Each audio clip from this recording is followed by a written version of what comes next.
नमस्कार दोस्तों।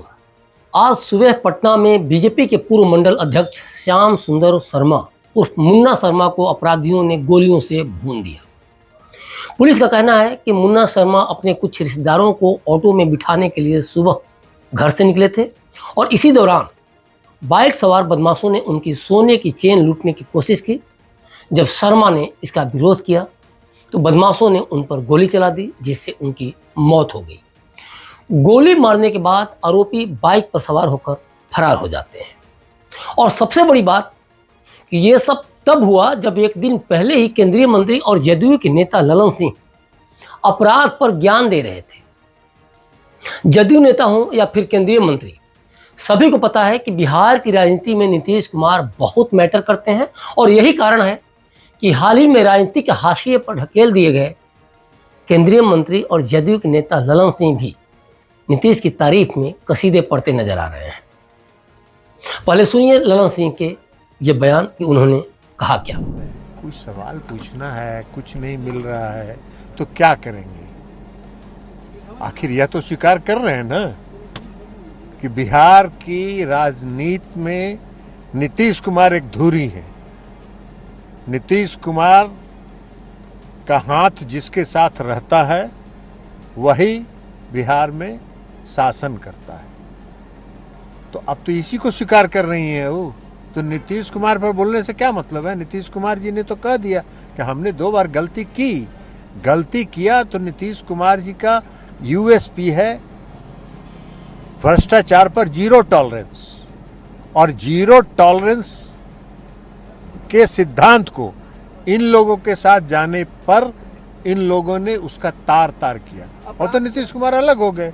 ललन सिंह आरजेडी पर पलटवार करते हैं, बीजेपी के नाम भी नहीं लेते हैं और कह भी देते हैं कि नीतीश कुमार का हाथ जिसके साथ रहता है बिहार में वही शासन करता है। अब इसे भाजपा को लेकर चेतावनी समझा जाए या उनके दिल में कुछ और है, ये तो वही जानेंगे।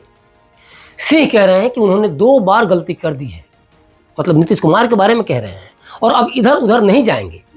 सवाल है कि बिहार की राजनीति में सहयोगियों का साथ छोड़ने की जिस तरह से नीतीश ने रिकॉर्ड बनाई है, वो आज भी सुबह उठते ही नेताओं को समाचार पढ़ने या देखने की आदत में शामिल कर चुका है।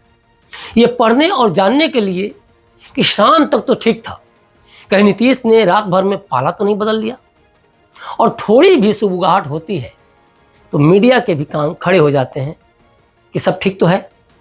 ललन सिंह के चेहरे पर नीतीश के खेमा बदलने वाले स्वभाव की जवाबदेही साफ देखी जा सकती है। अब इतना सब हो रहा है तो राज्य में और नेता प्रतिपक्ष तेजस्वी यादव चुप बैठे रहें, ये कहाँ संभव है। तेजस्वी सत्ता से बाहर हैं तो उन्हें राज्य में अपराध ज़्यादा दिख रहा है। अब मामला राज्य में कानून व्यवस्था का है, सरकार के खिलाफ है, तो राजनीति तो होना तय है। राष्ट्रीय जनता दल के नेता तेजस्वी यादव ने बिहार में अपराध के आंकड़े जारी करते हुए सरकार पर निशाना साधने की भी पहले कोशिश की। कहा कि बिहार में अपराध लगातार बढ़ रहे हैं और इसके लिए सरकार जिम्मेदार है। अब विपक्ष कुछ बोल दे और सत्ता के सहयोगी चुप रहें, यह भी संभव नहीं था। तो तेजस्वी के बयान पर केंद्रीय मंत्री जीतन राम मांझी, बिहार के मंत्री श्रवण कुमार और बिहार बीजेपी अध्यक्ष दिलीप जायसवाल ने भी जमकर कोसा। मांझी कहते हैं कि लालू राज में मुख्यमंत्री आवास से अपराधियों को नियंत्रित किया जाता था। दूसरी तरफ ललन सिंह को नीतीश ने केंद्रीय मंत्री बना दिया तो उन्हें बिहार में अपराध दिख ही नहीं रहे, और उधर दिन दहाड़े बिहार की राजधानी में भाजपा नेता को गोलियों से भी भून दिया जा रहा है। अपराधी फरार भी हो जा रहे हैं। ललन सिंह की नजर में अपराध की परिभाषा क्या है, ये तो वही जाने।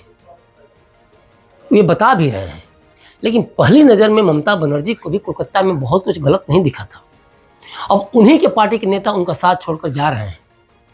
नर पिशाचों के खिलाफ सबूत मिलने लगे हैं। दरअसल बिहार का पूरा मामला ये है कि शुक्रवार को केंद्रीय स्वास्थ्य मंत्री जेपी नड्डा और नीतीश कुमार पटना के IGIMS स्थित आई हॉस्पिटल का उद्घाटन करने पहुंचे थे, और इसी दौरान जब नीतीश कुमार ने मन से कह दिया कि 2 बार इधर उधर वो गलती हो गई, मतलब गए तो अब कभी इधर उधर नहीं जाएंगे, इतना बस बोलना था नीतीश का। और रोहिणी आचार्य ने तंज कस दिया और एक्स पर पोस्ट करते हुए लिखा कि कल तीज के दिन किसी ने फिर से झूठी कसम खाई, अब कहीं नहीं जाएंगे, तेरे नाम का ही सिंदूर लगाएंगे, तेरे साथ ही निभाएंगे, कौन विश्वास करेगा, जो करेगा वो धोखा खाएगा। ये पूरा का पूरा पोस्ट है रोहिणी आचार्य का, जो कि लालू की बेटी भी है, जैसा कि मैंने पहले भी कहा।